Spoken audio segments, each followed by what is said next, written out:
Hello, I am Siddharth and I'm here with Rebecca and Tony, and we'll be talking about our course project on residual policy learning. I'll be giving a brief overview on the residual policy learning algorithm. Tony will be talking about the different tasks and controllers used for our experiments, and Rebecca will be explaining our results and future work.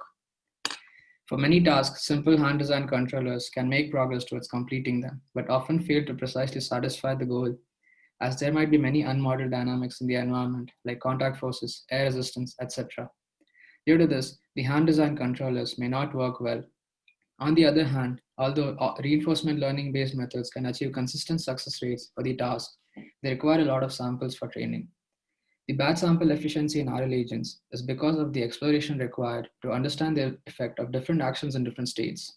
Although there have been various works on improving exploration for RL agents using curiosity-based models, which incentivize finding novel states, using them on real robotic systems could be harmful as random exploration may not comply with the safety requirements and joint velocity limits.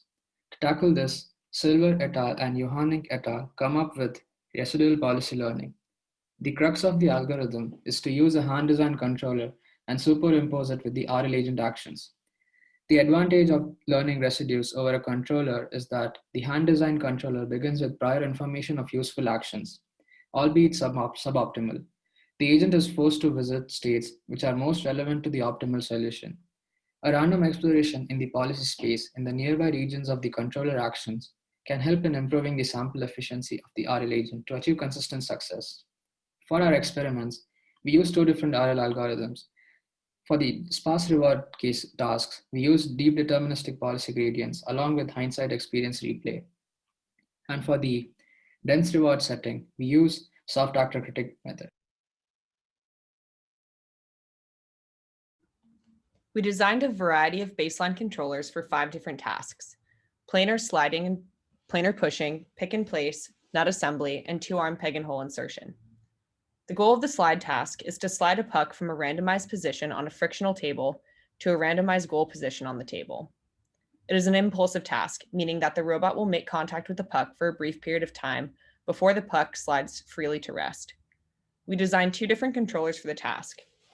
The slap controller assumes that the puck takes on the end effector velocity immediately, while the friction controller slides the end effector with the puck for a duration of time to reduce reliance on an imprecise impulse model. The push task is similar to the slide task, but instead of impulsively pushing the puck to the goal, the end effector slides with the object through the duration of the episode. We again designed 2 controllers as baselines for the push task. The imperfect controller is a proportional controller with full state feedback that pushes the object in the direction of the goal with a small displacement proportional to the distance remaining to the goal at each time step. The slippery controller is implemented in the same way as the imperfect controller, except that the slippery controller incorrectly assumes that the friction coefficient between the object and the table is 10 times higher than it truly is. The goal of the pick and place task is to bring a cube from a random initial position on the table to a random goal position in 3 dimensions. We designed 2 controllers for the task. The perfect controller is a simple state machine with full state feedback and end effector position space. It is virtually always successful. Since that's not our goal in designing baseline policies for residual learning to improve upon, we designed the sticky controller.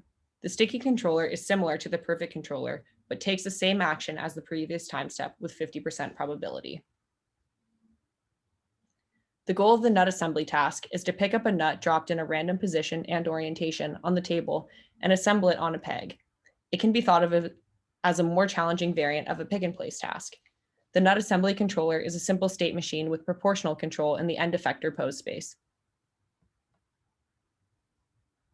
Finally, the goal of the 2-arm peg and hole insertion task is to move both arms such that the peg goes through the hole. We implemented trajectory optimization to plan 3 keyframe poses for each of the robots to pass through. Ultimately, we were unable to simulate this controller because of a bug in the off-the-shelf simulation environment we chose to use that prevents execution of the absolute pose commands.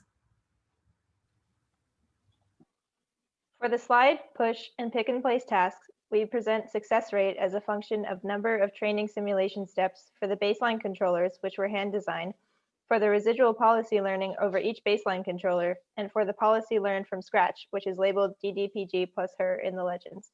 For all tasks, we see that, as expected, learning from scratch is the slowest to reach a high success rate, but ultimately all methods converge to the same success rate. In all three tasks, we also see an initial dip in success rate that is quickly recovered from. This has been theorized to be related to the training of the critic, which is initialized poorly with respect to the baseline policy. We also believe that a sudden change in the actor learning rate following a period in which we allow the critic to learn alone, causing the actor to sample actions far from the baseline, could cause this policy degradation. The slide task is the only task for which we never achieve a success rate near 1. We believe this is because sliding is an impulsive task and more difficult to control. The push task reaches perfect success rate for all learning-based controllers. In the push task, even with an imperfect actor and critic, small deviations from the optimal policy can still lead to the object reaching the goal. The pick and place task, despite being trained with a perfect baseline controller, never makes it entirely back to a perfect success rate after the initial dip. In contrast to the push task, in the pick and place task, small imperfections in the policy can lead to large changes in the system behavior because the object may not be picked up at all if the end effector is not aligned perfectly and opened wide enough to grasp when the grasp is attempted. As we have noted, our work on the nut assembly and peg and hole tasks was cut short, but implementing RPL implementations for these tasks could shed light on RPL behavior in more complicated settings. We also believe there is more to be learned about this behavior of RPL on impulsive tasks. Although we never achieved high success rates for the slide task, a previous work demonstrated the use of RPL for tossing. Finally, our implementations have yet to be expanded to real experiments, but we believe that methods like DDPG plus HER may show their strength in stochastic settings as in real-world experiments.